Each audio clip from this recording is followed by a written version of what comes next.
Magandang umaga, araw sa inyo mga kataktika. Saan panig ka man ang mundo ngayon? Isang mega loud shout out! At pag-uusapan natin ngayon kung ano ang sales or pagbebenta. Sales in a business context refers to the process of exchanging goods or services for money or other valuable consideration. Ibig sabihin, ang pagbebenta o bentahan, ang kabuuan nilalaman nito ayon sa negosyo ay nangangahulugan na isang proseso ng pagpapalitan ng produkto o serbisyo na may halaga sa pera o iba pang mahahalagang bagay. It is a crucial component of the overall marketing and business strategy, playing a central role in revenue generation and customer acquisition. Ibig sabihin, ito ay isang mahalagang bahagi ng pangkahalatang estratehiya sa marketing o pag-aalok ng produkto o serbisyo. And then sa negosyo na nagpapagalaw ng pangunahing papel sa paggawa, pag-akyat ng kita, pagdadala at pagpasok ng mga customer.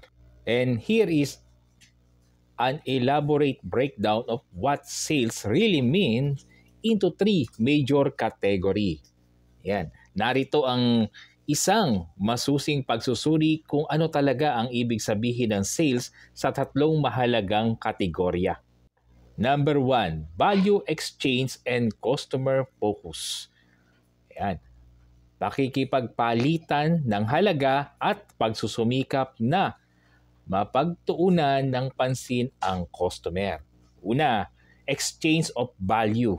Sales involve the exchange of value between a seller and a buyer, where products, services, or solutions are offered in return for money or other valuable consideration.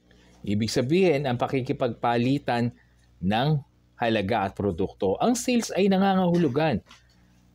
May nagaganap na palitan ng halaga sa pagitan ng nagbebenta at ng bumibili, kung saan ang produkto, serbisyo o solusyon ay inaalok na kapalit ng pera o iba pang mahahalagang bagay. Customer-centric approach. Effective sales focus on understanding and addressing the needs, preferences, and challenges of the customers. Pagsusumikap, pagbibigay pansin sa mga customer. Ang epektibong sales o pagbebenta ay nakatuon sa pag-unawa at pagsagot sa mga pangangailangan, kagustuhan at mga hamon na hinaharap ng customer. It revolves around building relationship and providing solutions that add value to the customer. Ito ay nakasentro o tumutukoy ayon sa pagbuo ng ugnayan at pagbibigay ng solusyon na nagdadagdag halaga sa kapakinabangan ng customer.